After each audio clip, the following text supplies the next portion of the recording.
Hola, muy buenas. Hoy me gustaría explicarles qué es esto de la psicología y en qué se basa. ¿Qué es la psicología? Porque normalmente decimos, no, este es un buen psicólogo, esta persona tiene mucha psicología. La psicología no es la mera aplicación del sentido común, sino que es una ciencia. Al decir que es una ciencia me refiero que es la reunificación de conocimientos que desde mediados del siglo XVIII vamos acumulando todas aquellas personas que desde diferentes disciplinas intentamos comprender algo del comportamiento humano, cómo se desarrolla el individuo, cómo interactúa con los demás, cuáles son sus comportamientos, sus conductas, cuáles son sus emociones, sus afectos, cómo interaccionan los comportamientos, los afectos, las emociones, entender por qué alguien en una misma situación reacciona de forma diferente a cómo reaccionaría otra persona. ¿Y es esto una psicología a secas? Bueno, en realidad es un continuo aprendizaje. Es un aprendizaje a través de la experiencia relacional y no es la mera aplicación de ese corpus de conocimientos encima de una situación o una explicación dogmática. En realidad la psicología es una relación a través de la cual vamos entendiendo el por qué las cosas se dan de una manera y no de otra. Es una experiencia tanto individual y colectiva que reúne todo lo que vamos aprendiendo del sufrimiento humano, de las consecuencias de vivir, el cómo las personas individual, familiar y colectivamente hacemos frente a las dificultades tanto económicas como personales y que provienen del propio hecho del vivir. Es el resultado de un esfuerzo constante en comprender al ser humano en todas sus dimensiones. ¿Y en qué se basa la psicología? La psicología se basa fundamentalmente en tres patas. Una primera pata que tiene que ver con la observación y la acumulación de miles de situaciones y de reflexiones en torno a aquella situación. También se basa en los estudios experimentales, en lo que la psicología experimental nos va aportando y que deriva de aquellos datos que nos dedicamos al toreo normal, les transmitimos a ellos y ellos nos los devuelven en forma de confirmación de datos o de ampliación de hipótesis.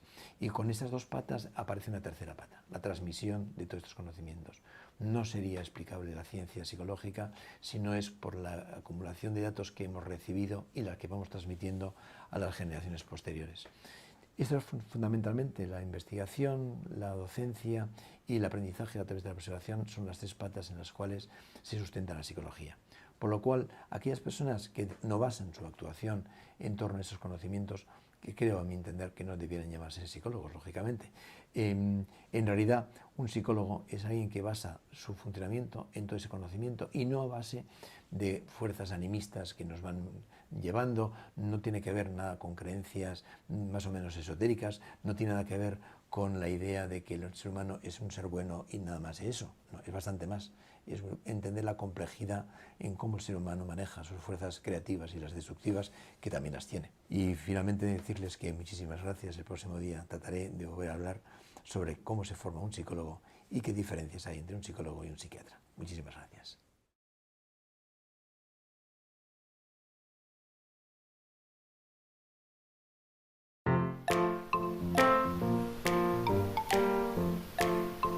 Este tipo de psicología busca que el ser humano sea centro del mundo, sea un ser humano verdadero e integral, además de que sea visto como un ser individual, capaz y responsable a la hora de elegir su camino y mantener sus decisiones afectivas.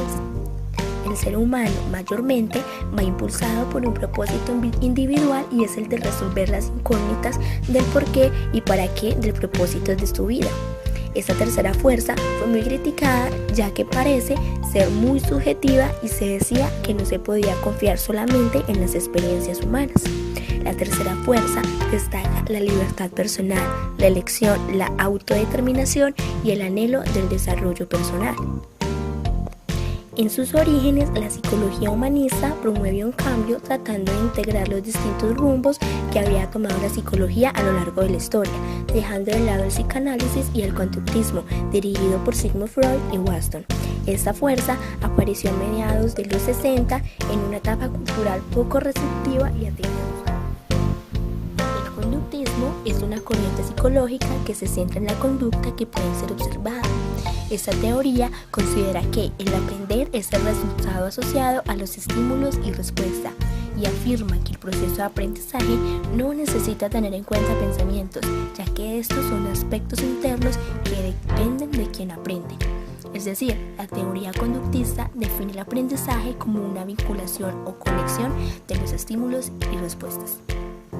John Watson, conocido como el padre del conductismo, afirmaba que la psicología no estaba interesada con la mente o con la conciencia humana y que en lugar de ello, la psicología estaría interesada solamente en nuestra mente.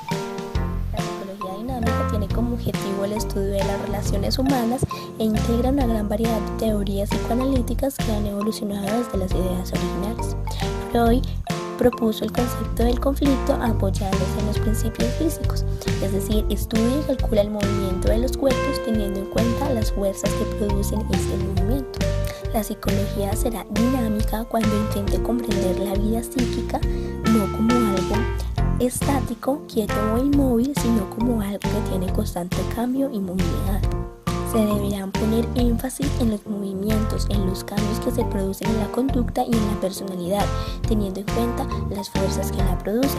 La psicología dinámica se opone totalmente a la psicología que proponga enfoques quietos o estáticos, tales como el asociacismo, el cual estudia las ideas entre sí, la memoria, el pensamiento y la memoria dinámica nos quiere mostrar que nuestro cuerpo no es un límite de nuestras sensaciones, que adquirimos las sensaciones por cosas exteriores, ejemplo, el lenguaje. Eso tiene una explicación. Las palabras se conectan con la expresión primitiva del lenguaje. La mente no es algo que nace con el individuo, sino que se desarrolla con la inteligencia. La psicología de la informática son dos disciplinas científicas que se centran en identificar las características particulares del tratamiento de la información. La primera en el ser humano y la segunda en la construcción de una herramienta técnica como pretende emular el cerebro. En este caso sería una de las escuelas de la psicología es el psicoanálisis. Su creador es el señor Sigmund Freud.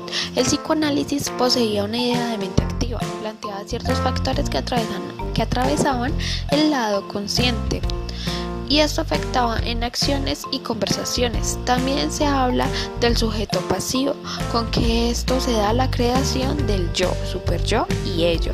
Resumiendo, podemos decir que el yo somos nosotros y se crea gracias a la interacción del superyo, que son las normas, las leyes, restricciones sociales, la comunicación con la familia, y en el ello se alojan los deseos inconscientes que el individuo o nosotros no podemos llegar a realizar, y por eso este motivo el hombre es pasivo, pues esta dinámica se logra a formar el yo de uno mismo.